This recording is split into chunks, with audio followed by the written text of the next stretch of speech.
नमस्कार। देश और दुनिया की तमाम फटाफट खबरों में आपका स्वागत है। खबरों के लिए आपसे निवेदन की यदि आपने हमारे चैनल को सब्सक्राइब नहीं किया तो कृपया करके आपके अपने चैनल को सब्सक्राइब करना ना भूलें। आप सब्सक्राइब करते हैं तो उन खबरों को बताने के लिए हम हिम्मत होती है, हम विषय रखते हैं उन खबरों को जो आपसे छुपाया जाता है। जैसा कि आज राहुल गांधी की यानी आज 17 अगस्त को बड़ी वोट अधिकार रैली बिहार के सासाराम से चालू हो रही है। बिहार में सासाराम जिले से चालू होने वाली खबर को आप पूरे अखबार में देख लीजिए, पूरे मीडिया पर देख लीजिए, कहीं पर भी इसकी कोई खबर नहीं है। कोई खबर क्यों नहीं है? क्योंकि यदि आपको राहुल गांधी की ये खबर देखेंगे तो आप पूछेंगे या आप समझेंगे कि राहुल गांधी ये रैली क्यों कर रहे हैं। राहुल गांधी रैली क्यों कर रहे हैं? क्योंकि उन्होंने बताया था कि 1,05,000 वोट मात्र एक विधानसभा क्षेत्र में फर्जी पाए गए। जब आपको फर्जी वोटों का पता चलेगा तो आपके मन में सवाल होंगे तो आपको ये पता चलेगा कि वोट अधिकार रैली का क्या उद्देश्य है, क्या मायने है, क्या वाकई में 1,05,000 वोट नकली पाए गए, फर्जी पाए गए। फर्जी इसलिए पाए गए या इसलिए सबूत के आधार पर उन्होंने पेश किया कि कईयों का मकान नंबर 0 थे। क्या आप मान सकते हैं कि किसी के मकान नंबर 0 होंगे? क्या आप ये मान सकते हैं कि एक ही घर में 80-80 वोटर होंगे? आपके मन में सवाल आएंगे तो आप शासन से, प्रशासन से सवाल पूछेंगे।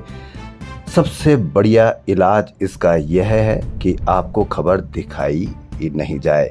आपको खबर दिखाई नहीं जाएगी तो आपको पता भी नहीं चलेगा कि क्या हो रहा है। जब आपके मन में सवाल ही नहीं उठेंगे तो मीडिया आपको वही खबर पेश कर देगा जो वो एक एजेंडा के जरिए आपको पिछले कई समय से पेश कर रहे हैं। इसलिए आपके मन में सवाल नहीं तो आपके मन में कोई क्यूरियोसिटी नहीं। आपका वोट अधिकार छीन ले, इससे आपको कोई फर्क नहीं पड़ता। मीडिया पर आपके बच्चों की बेरोजगारी की खबर चले या नहीं चले, इससे अब आपको कोई फर्क नहीं पड़ता, क्योंकि जब खबर आएगी ही नहीं, मीडिया में चलेगी नहीं तो आपको पता भी नहीं चलेगा। मीडिया में राहुल गांधी ने कहा था कि जीएसटी एक बड़ा गलत तरीके से लगाया गया है। आपको खबर की उसकी चर्चा नहीं की गई तो आपको पता भी नहीं चला। अब आपको दिवाली की गिफ्ट बताई जा रही है। दिवाली तक बिहार के चुनाव निपट जाएंगे। पूरा देश 2-3 महीने दिवाली तक है। 2 महीने में कोई न कोई बड़ा काम हो जाएगा या बड़ा हादसा हो जाता है या किसी न किसी की बिहार चुनाव की बड़ी वोटिंग शुरू हो जाएगी। अब आप फिर दिवाली पर जीएसटी का गिफ्ट भूल करके आप बिहार चुनाव में लग जाएंगे तो हार या जीत हो जाएगी। पेट्रोल सस्ते की भी बात चलती है। जैसे ही कोई बात होती है तो क्या आपको पेट्रोल सस्ता मिला? क्योंकि पेट्रोल सस्ते खरीदने पर ही अमेरिका ने हम पर टैरिफ लगाया, जिसका भुगतान आम जनता करेगी। लेकिन सस्ते पेट्रोल से फायदा किसका हुआ या किसने फायदा उठाया, यह आपको अभी पता भी नहीं है, क्योंकि मीडिया पर इसकी चर्चा ही नहीं है। मीडिया पर चर्चा नहीं है तो आपको घर बैठे पता भी नहीं चलेगा कि आखिर आपके साथ हो क्या रहा है।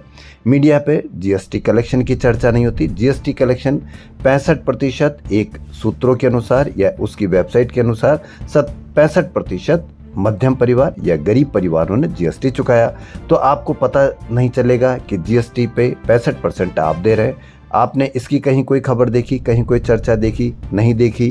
फिर 65% या जीएसटी कलेक्शन कहाँ से कितना आता है, वो वेबसाइट में उसकी जो सूचना थी वो हटा दी गई।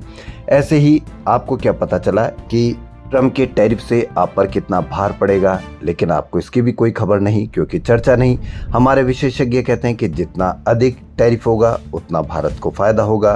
क्या आपको पता चला कि 25% टैरिफ नहीं लगाएगा? उसकी बड़ी खबर है। कहीं पर भी ये विशेषज्ञ यह नहीं बताते कि 25% टैरिफ और लगा दीजिए, पेनल्टी भी लगा दीजिए, क्योंकि आपको तो फायदा होगा। जब आपको फायदा होगा ट्रम्प के टैरिफ लगाने से, तो फिर बड़ी खबर ये कैसे बन गई कि ट्रम्प ने टैरिफ 25% जो पेनल्टी लगाने वाले थे उसको थोड़े समय के लिए टाल दिया गया है।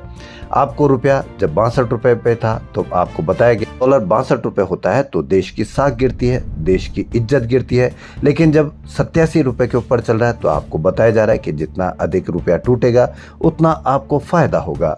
जी हाँ, जब आपके बच्चों की बेरोजगारी जो 45 साल में सबसे अधिक थी, आपको बताया गया कि 45 साल की अधिक बेरोजगारी है, थोड़ी बहुत चर्चा चली तो आपको पता लगा कि बेरोजगारी की दर ज़्यादा है। जैसे ही बेरोजगारी की दर का पता चलता है तो मीडिया पर किसी दूसरी ही खबरों को पेश कर दिया जाता है, ताकि आप उन चीज़ों को भूल जाए और उन खबरों को याद रखें जो मीडिया आपको बताता है। जीएसटी दिवाली गिफ्ट कैसे? पिछले 2-3-4 साल कब से लगा हुआ है जीएसटी? जब से आपको यदि बड़ी उसका बोझ था या गलत तरीके से लगाई जा रही थी, तब भी कई नेताओं ने कहा कि जीएसटी, यहाँ तक कि राहुल गांधी ने तो इसको गब्बर सिंह टैक्स कहा, उसका एक मजाक बनाया गया, उनकी बातों को उड़ाया गया।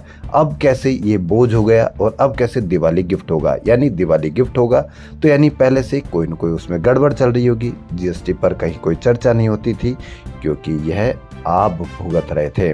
क्या आपको पता है कि इनकम टैक्स विदेशों में या पूरी दुनिया में जहां जितना अधिक कमाते हैं उन पे उतना अधिक टैक्स लगता है।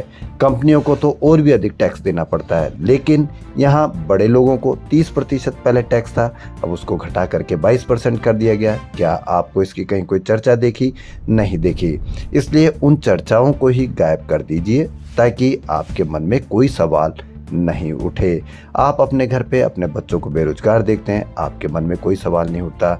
आप अस्पताल जाते हैं, आपको डॉक्टर समय पर नहीं मिलता, आपको दवाई समय पर नहीं मिलती, लेकिन आपको अखबार में उसकी कोई खबर नहीं होती, तो आपको इससे भी कोई फ़र्क नहीं पड़ता। यानी अब आपको उससे ही फ़र्क पड़ेगा जो आपको मीडिया बताएगा। यानी सब ने ये पता लगा लिया या ये खबर चल गई या ये उनको पता लग गया कि आपको सूचनाएं कहां से मिलती है और वहीं से ही सूचनाओं को गायब कर दिया जाए। वहीं अब अमेरिकी राष्ट्रपति डोनाल्ड ट्रंप ने रूस से तेल खरीदने वाले देशों पर पेनल्टी को लेकर बड़े संकेत दिए हैं। ट्रंप ने कहा कि रूसी राष्ट्रपति व्लादिमीर पुतिन एक बड़ा तेल खरीदार खो रहे हैं। यानी उन्होंने कभी 40% रूसी तेल खरीदने वाले भारत ने अब उससे तेल की खरीद बंद कर दी है। ट्रंप बार बार रूसी तेल खरीदने की खबर देते हैं, लेकिन हमारे यहाँ से ऐसी कोई पेनल्टी या उसकी कोई बात नहीं या उसका कोई बात का खंडन भी नहीं करते हैं। ट्रंप ने कहा कि हमने वॉर रुकवाया, उसकी भी बात का कहीं कोई खबर नहीं या खबर का खंडन नहीं। इसलिए और वहीं चीन के विदेश मंत्री वांग यी सोमवार से भारत के 2 दिन के दौरे पर आ रहे हैं। तो देश और दुनिया की तमाम फटाफट खबरों में और समीक्षक खबरों में फिलहाल इतना ही। धन्यवाद।